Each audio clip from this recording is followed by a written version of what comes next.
First off, this is essentially a meal from American Psycho. Yeah, they had Cilantro Crawfish Gumbo. I came here for the Cilantro Crawfish Gumbo. Instead of crawfish, we're gonna use lobster tail. Gumbo is typically, it's like a soup or a stew with seafood and some sort of meat in it as well. You cut up the onions, peppers, and celery to about a 1/4 inch, Yep. let's say. Small dice. Minced garlic. Yeah. Over here. You shell the prawns, and then you got, what is this? This is the So that's chorizo sausage, and that's pancetta. We've got our prawns are over here. You can't see them. You saw them earlier. The Argentine prawns, big fat boys.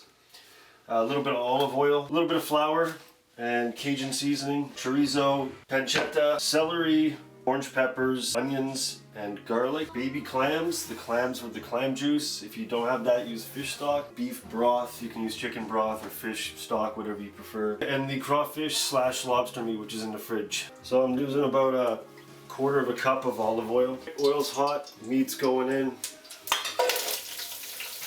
So use a wooden spoon with a metal pan. Don't use a metal spoon with a metal pan, or else you can get metal in your food. So what we're trying to do is we're trying to sweat this off on a low to medium heat.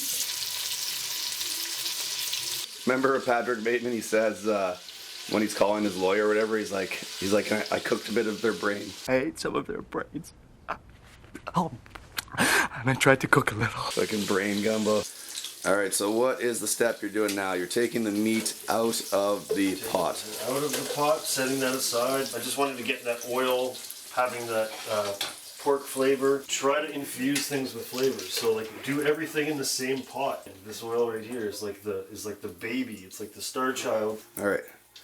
Pepper, I mean not pepper, fucking flour.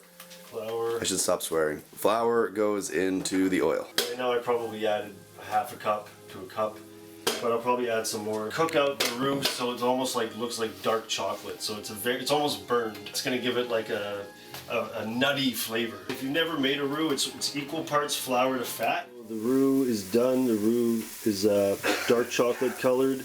I just threw in our veg. We're gonna throw some into the Cajun seasoning and let that saute for about 5-10 minutes. All right, so we just added the rest of our ingredients except for the seafood. Bring it up to a simmer. Almost every single gumbo has cayenne pepper, but we're gonna use a hot sauce instead. Can we show the hot sauce? Yeah, sure, go ahead. Cilantro, a lot of people don't like it because it has a soapy taste to it. It's really good with lime. So some people add lemon. Let's do lime and cilantro. My cat. I thought I saw butter in it. My cat. Are you gonna have a bit of lobster gumbo? What I'm talking about. So now our gumbo's been simmering for 30 minutes. Argentine prawns now. Whoa. It just popped out. Wink wink crawfish, aka lobster tail. Oh yeah.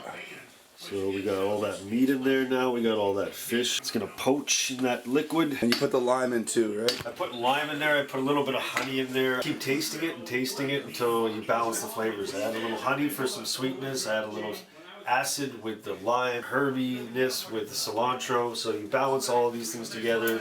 The savoriness of the meat. Now you got crazy gumbo love. All right. The Patrick Bateman American Psycho gumbo is ready.